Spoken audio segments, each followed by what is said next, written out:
Assalamualaikum warahmatullahi wabarakatuh. Kali ini kelompok kami yang beranggotakan Nur Indah, Indah Wulandari, Widya, Angelina, dan Anissa Wendari akan melakukan praktikum komunikasi dasar keperawatan di sosial budaya, di mana kami melakukan komunikasi ini di Keraton Qadariyah Pontianak dan Museum Pontianak. Baik, selamat siang, maaf mengganggu waktu Bapak. Sebelumnya kami dari Universitas Anggipura, tepatnya Prodi Keperawatan, izin untuk mewawancarai Bapak ya, kurang lebih 15 menit Pak. Apakah Bapak bersedia? Sebelumnya perkenalkan, nama saya Nur Indah Pak, bersama rekan saya bernama Indah Wulandari. Sebelumnya saya izin bertanya mengenai identitas Bapak ya. Oke. Pertama, saya berbicara dengan Bapak, siapa namanya? Saya di sini Muhammad bin Ismail. Kenapa saya Anji? Peran sebagai Kemudian kalau boleh tahu tempat tinggal dari Bapak? Berarti asal domisilinya memang dari Papua Bapak. Kemudian pekerjaan Bapak saat ini itu sejak kapan ya Pak?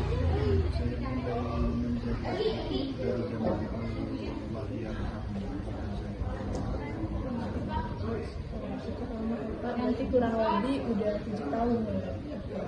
Kemudian pertanyaan selanjutnya akan disampaikan oleh rekan saya. Apakah Bapak banyak pengetahuan mengenai keraton ini? Banyak sekali sih tidak, tapi ya terkait masalah kesejarahan biasanya memang Kira-kira kapan keraton ini? sebagaimana yang kita ketahui dan diperingati setiap tahun, Kesultanan Pontianak berdiri pada 24 Oktober 1921 sampai dengan Berarti bersamaan dengan ulang tahun Pontianak. bersamaan dengan Kemudian Pak, saya izin menanyakan Pak, apa Bapak bersedia untuk menjelaskan sejarah dari Keraton Qadariyah secara singkat dulu Pak? dari sini kita bersedia. Boleh tolong Bapak jelaskan Pak? Kesultanan Pontianak ya. Izin interupsikan, seperti yang kita tahu nih Pak, cerita dari sejarah berdirinya Pontianak ini kan dari buka jalan kan ya kan awalnya, terus ada sisi apakah ada bagian lain gitu yang tidak diketahui gitu Pak? Oke, boleh Bapak ceritakan. Anak itu folklore hampir setiap tempat, ya tidak hanya Pontianak, selalu ada supaya menjadi darah budaya tersendiri memiliki folklore itu boleh dikatakan cerita rakyat atau lebih cenderung ke dongeng, tapi kejadian sebenarnya tidak seperti itu. Berdirinya Kesultanan Pontianak memang terjadi sedikit katakanlah seperti perang sampai dengan 4 hari 4 malam, dan tidak mungkin dengan hantu. Benar. Untuk menjadi daya tarik sendiri ya tidak bisa lagi anak. Tapi tidak seperti itu jalan hidup dari Kesultanan Pontianak ini sejak masa Sultan Syarif kita membawa bukan sebuah kerajaan atau kesultanan yang berasal dari peralihan keyakinan. 99% kerajaan di Nusantara ini itu kerajaan-kerajaan yang melakukan peralihan keyakinan dari yang sebelumnya Hindu ke Islam, Buddha ke Islam, animisme, dinamisme ke Islam. Nah, kita tidak berdiri Pontianak bukan berdasarkan peralihan keyakinan seperti itu. Makanya kita tidak memiliki ritual-ritual seperti kerajaan-kerajaan yang lain di Nusantara ini yang punya ritual khusus. Karena kita sejak awal berdirinya sandarannya sudah Islam, maka aktivitas kemudian ritual yang kita laksanakan tidak jauh berbeda dengan apa yang selalu diperingati oleh umat Islam ini. Satunya mau kemudian satu Syawal, ya seperti itu. Kegiatan yang bisa dikonversi sekarang dengan PHBI yang diakui pemerintah. Berarti dapat saya simpulkan ya Pak, yang cerita yang beredar di lingkungan masyarakat saat ini dipersilakan untuk menarik perhatian para masyarakat untuk belajar lebih dalam ya Pak. Berarti ini sama saja seperti halnya dan kerajaan lain, cara perjuangannya hanya saja berbeda di bagian keyakinannya ya Pak. Saya lihat juga istana ini lumayan aktif gitu Pak dalam kegiatan acara Islamnya gitu.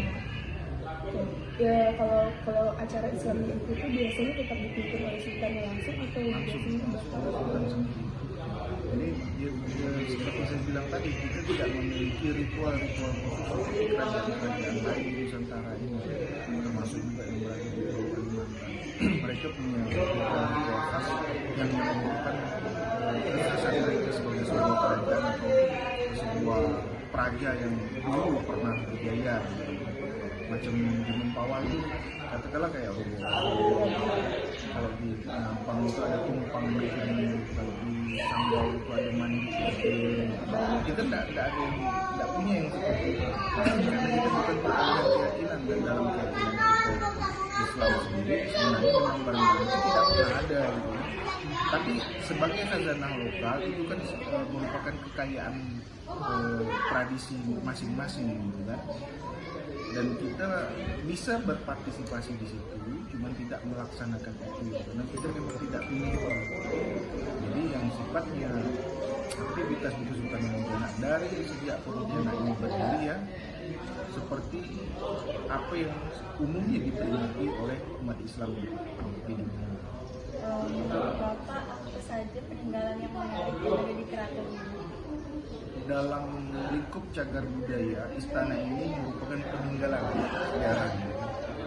Artinya istana ini segala yang berada di dalamnya, mulai dari sederhana bangunan istananya, kemudian pernak-pernik yang berada di dalamnya itu merupakan benda cagar budaya.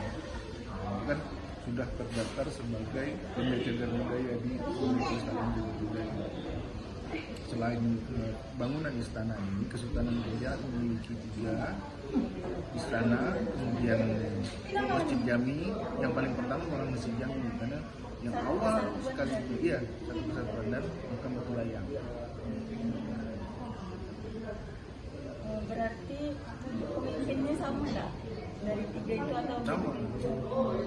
Sama, tetap Sultan satu. Saya lumayan tertarik dengan Batu Layang. Apakah Batu Layang itu memiliki makna tersendiri ya sampai disebut nama Batu Layang? Kita tidak tahu kejadian ratusan tahun yang lalu.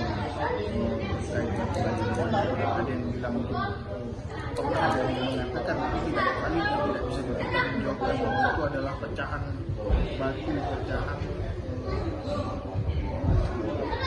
meletusnya gunung Tambora katanya. Jadi itu kurangnya tidak ada bisa mempertanggungjawabkan validitas cerita itu.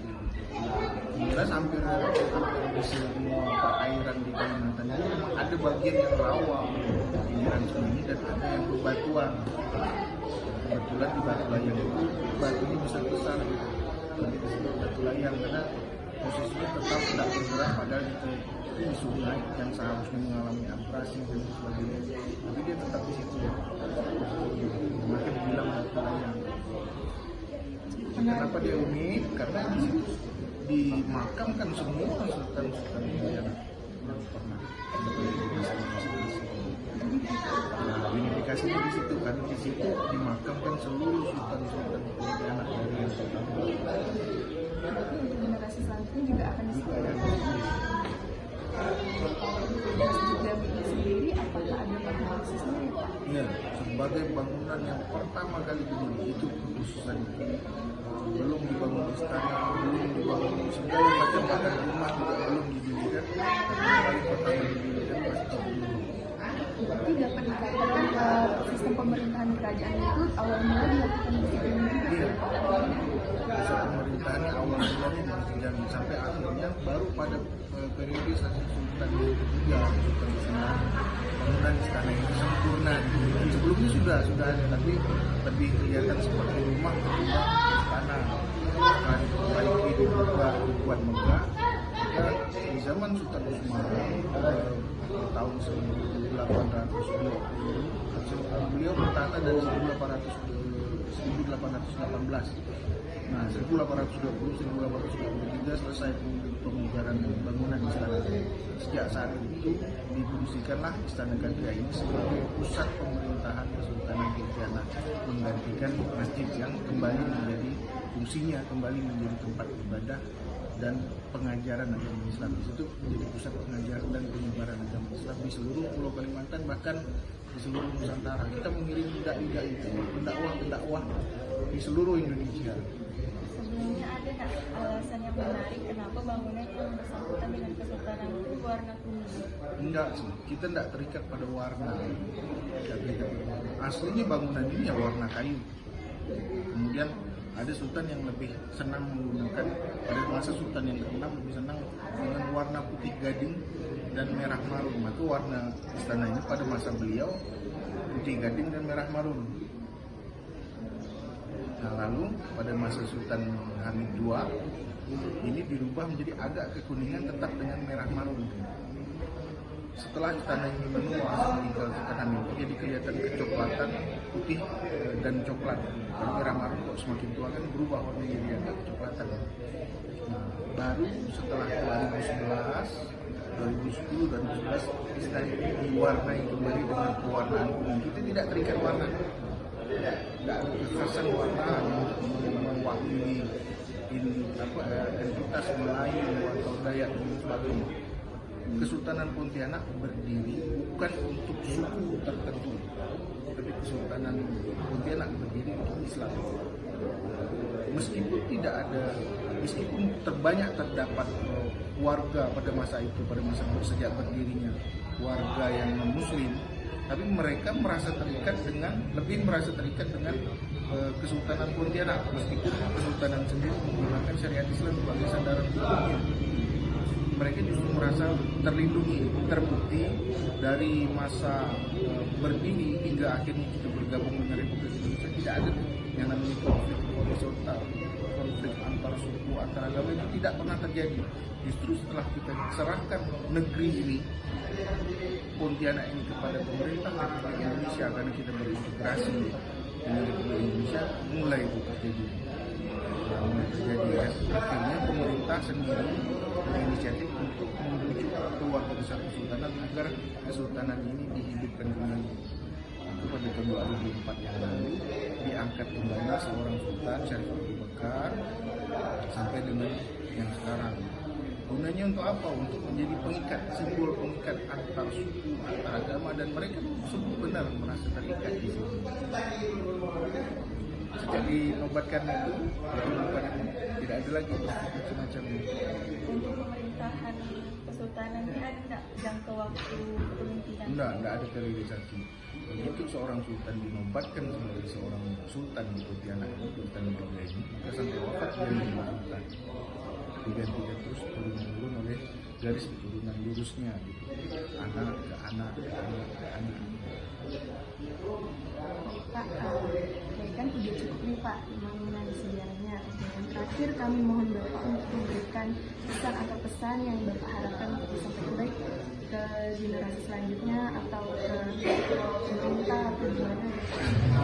Kalau untuk generasi muda, kita nih kalau ke Jogja atau ke Solo atau ke Istana Maimun yang di Medan, kita tidak perlu capek-capek mencari bukan.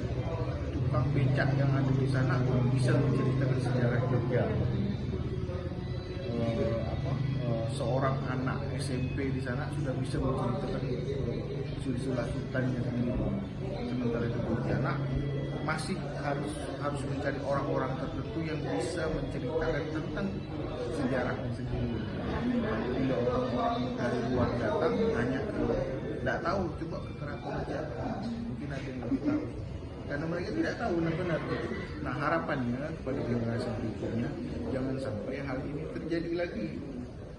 kita tidak perlu, harapannya di depan hari besok kita tidak memerlukan seorang sejarawan, semua bisa menjadi guide apabila ada orang datang berkunjung dari luar yang bertanya tentang Pontianak itu dan sejarahnya yang benar, yang folklore. Iya benar, itu yang banyak menyebar sekarang. Berarti kalau misalnya cerita sejarah dari Keraton KGA yang jadi buku, kenapa pihak dari keraton pasti setuju aja atau gimana ya? Iya, kalau dikonsultasikan kepada kita tentu kita koreksi di sini. Tapi kadang-kadang banyak penulis-penulis yang berinisiatif menulis kemudian menerbitkan saja tanpa berkoordinasi atau tukar pikiran terkait validitas cerita dan sebagainya. Ada di situ. Tadi dapat saya simpulkan ya Pak, usaha yang mungkin akan dilakukan sama generasi selanjutnya ini untuk menyebarkan sejarah itu bakal diterima sama pihak keraton asalkan melibatkan saja ya sumber. Tapi kalau misalnya mereka tidak berkonsultasi dengan kita, ya udah kita biarkan, tidak masalah. Cuman jangan salah kalau misalnya jangan menyalahkan kita membantah. Sekian sih Pak dari saya ucapkan terima kasih ya Pak atas waktunya dan pengetahuan barunya yang menarik dan bermanfaat bagi saya dan juga rekan-rekan. Saya harap teman-teman yang menonton juga bisa menambah ilmunya terkait istana Keraton KGA yang sebenarnya dan tidak hanya mengetahui dari segi dongengnya atau folklore saja. Sekian ya Pak, saya ucapkan terima kasih dan selamat siang. Jadi ini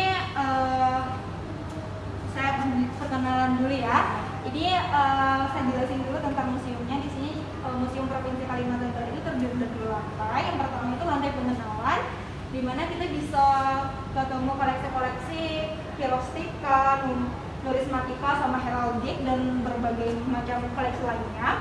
Kemudian ada lantai 2-nya itu ruang kebudayaan, di mana kita bisa ketemu kebudayaan dari 3 suku terbesar di Kalimantan Barat. Nah, di sini ada Vitrin Pirostika dan Historika, di mana itu koleksinya ada berupa pakaian resmi Kesultanan Kandria. Kemudian juga ada tempat pedupaan ya, di mana itu biasanya digunain untuk ngebakar kayu gaharo gitu untuk pewangi ruangan. Kemudian ini juga ada tempat jimat, di mana nanti jimatnya dimasukin ke dalam kotak-kotak ini. Dan ini ada tempat lilin. Ini juga koleksinya ada kristal VOC gitu. Lanjut Kak. Oh ini apa Kak? Nah ini numismatika. Itu koleksinya berupa uang-uang yang digunakan pada zaman dulu. Ada juga kupon yang digunakan sebagai alat tukar pada zaman dulu gitu. Ini mata uang dari zaman berapa sampai zaman berapa? Ini pokoknya mata uang ada yang digunain sebelum Indonesia merdeka ya, ada yang Indonesia udah merdeka juga, katanya udah ada rupiah kan ini. Dulu juga Indonesia sempat pakai ringgit kan, jadi itu ada ringgitnya di situ, ada uang 5 sennya. Nah kalau ini ada heraldik. Ini berupa pangkat-pangkat yang digunain pada zaman dulu di Kalimantan Barat untuk Kesultanan Kalimantan Barat gitu. Ini juga ada stempel-stempelnya. Stempel-stempel buat sultan ya Kak? Iya, kalau misalnya untuk surat-surat resmi kan perlu stempel. Jadi ini stempelnya kayak gini. Ada lambang-lambang itu juga kesultanannya juga. Ini koleksi dapur. Ini dapur tradisional suku Dayak dan suku Melayu yang digunakan pada zaman dulu. Ini ada itu alat masaknya ya. Kayak ini ada piringnya juga, alat makan. Kemudian ini juga ada itu tempat untuk bakar, untuk itu ada penyalai juga, namanya penyalai ya, untuk ngeringkan ikan, segala macam daging gitu. Kemudian ada yang dari lampu itu tempat air minum. Air yang dimasukkan ke situ tuh katanya itu suhunya itu bisa dingin gitu. Iya. Ini ada perlengkapan upacara 7 bulanan atau belenggak. Ini ada adalah upacara suku Melayu dikhususkan untuk ibu-ibu hamil yang menginjak usia 7 bulan. Nah, untuk koleksinya itu ada kain bersalin, itu ada 7 lembar kain batik, kain batik lah ya, yang digunain nanti bakal dibalutin ke tubuhnya ibu hamil. Kemudian ada bokor juga yang nantinya bakal diisi sama beras segala macam. Kemudian ada baki, ini isinya ada benang 7 warna, nanti diusap-usap ke perut ibu hamilnya. Kemudian ada pekinangan, kemudian ada selendang juga, itu ada cincin dan mata uang logam yang fungsinya itu untuk pengeras. Kemudian ada kitab berjanji yang isinya itu kayak selawat-selawatan gitu. Nah, ini ada vitrin kelahiran. Nah, biasanya suku-suku Melayu itu menggunakan alat-alat ini di depan ini untuk upacara kelahiran bayi. Yang pertama itu ada baki dan kain. Nah, baki dan kain ini nanti di atas baki ini bakal diletakin 7 lembar kain. Nah, kemudian bayi itu diletakin di atas kain itu, nanti setiap harinya kainnya bakal diangkat satu persatu gitu selama 7 hari. Untuk adat istiadat gitu ya? Iya, cuman untuk adatnya aja. Kemudian ada 2 itu ada baki ya, ada baki di sana. Kemudian ada tempat lilin juga. Nah, kemudian ada gerabah, ini nanti bakal diisi sama ari-arinya si bayi. Hari-harinya nggak dibuang ya Kak ya? Iya, dimasukin di sini dulu. Terus cuma itu ada gayung, mungkin ini untuk mandikan kan ya. Kaligrafi ini bakal nanti dimasukin gitu si bayi. Terus hari-harinya kan nggak dikubur gitu ya Kak ya? Atau disimpan sementara? Dia disimpan sementara, nanti juga dikubur. Nah, ini ada vitrin peralatan pertahanan diri suku Melayu. Nah, pada zaman dulu suku Melayu itu menggunakan alat-alat ini untuk mempertahankan diri mereka. Misalnya juga digunain untuk perang mungkin ya. Ada tombak, mata tombak, keris, perisai, pencong, badik, dan golok. Nah, ini ada vitrin hitanan dan hataman. Nah, biasanya tuh suku-suku Melayu menggunakan peralatan-peralatan ini untuk acara hitanan dan hataman. Yang pertama itu ada ayam. Nah, biasanya tuh ayam ini selalu ada di ritual hataman atau hitanan. Kalau untuk hataman biasanya ini bakal ayam panggangnya akan diberikan kepada guru ngaji sang anak seperti itu. Kemudian ini juga itu ada alat sunat. Nah, ini alat sunat yang digunain pada zaman dulu gitu. Terus ini ada pedupaan ya, biasanya pedupaan untuk bakar kuningan atau itu ya kayu gaharu gitu. Ayamnya asli lah, kita enggak ya? Enggak. Aja. Kayak asli gitu ya kan Kak? Ini ada Al-Qur'annya kan. Kemudian ini juga ada bokor yang biasanya itu dikasih diisi pakai beras atau apa-apa yang mau dikasih sama guru ngaji atau bidan yang itu yang nyunat gitu kan. Nah, ini kita sampai di vitrin perlengkapan prosesi kematian. Nah, ini ada kain kafan, ada gayung, kemudian ada ceret, ada baki, pedupaan, bokor, botol kaca, pasu, dan langir. Nah, ini karena mayoritas suku Melayu itu Muslim, jadi biasanya prosesi pemakamannya dan kematiannya itu sesuai dengan ajaran Islam, yaitu seperti adanya kain kafan, kan? Terus dimandikan dengan langir yang merupakan untuk mewangikan mayit gitu. Kira-kira Kak, Melayu zaman sekarang masih nggak pakai prosesi kayak gini?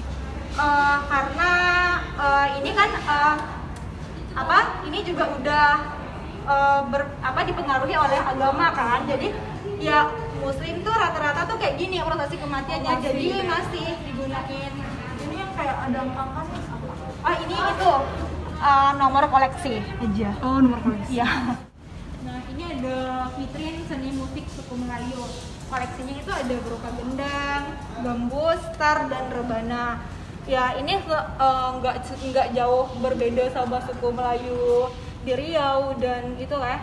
Pokoknya suku Melayu rata-rata kayak gini ada musiknya.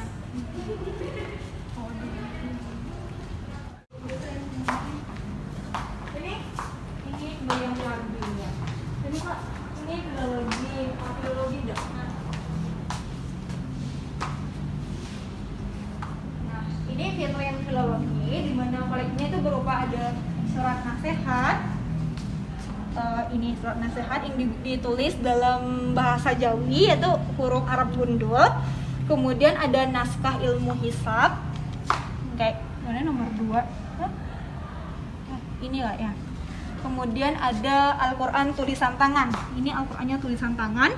Kemudian ada surat emas dari Kerajaan Pontianak, ini nomor 4. Oh, kalau saya lihat-lihat tuh Melayu itu masih campur dengan agama Muslim ya, Kak? Iya, karena gimana ya, udah kayak Dayak juga kan, kayak Dayak tuh lebih ke Kristen gitu. Iya, kan gitu lah. Dipengaruhi gitu. Menurut Kakak penting nggak melestarikan budaya?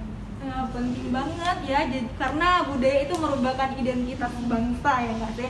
Jadi kita sebagai anak muda juga wajib melestarikan agama pula budaya itu supaya nggak tergerus oleh zaman kayak gitu. Terus juga supaya nggak diambil oleh negara lain, kan banyak kasus tuh kayak budaya-budaya kita tuh diambil sama negara tetangga gitu kan. Nah, gitu sih.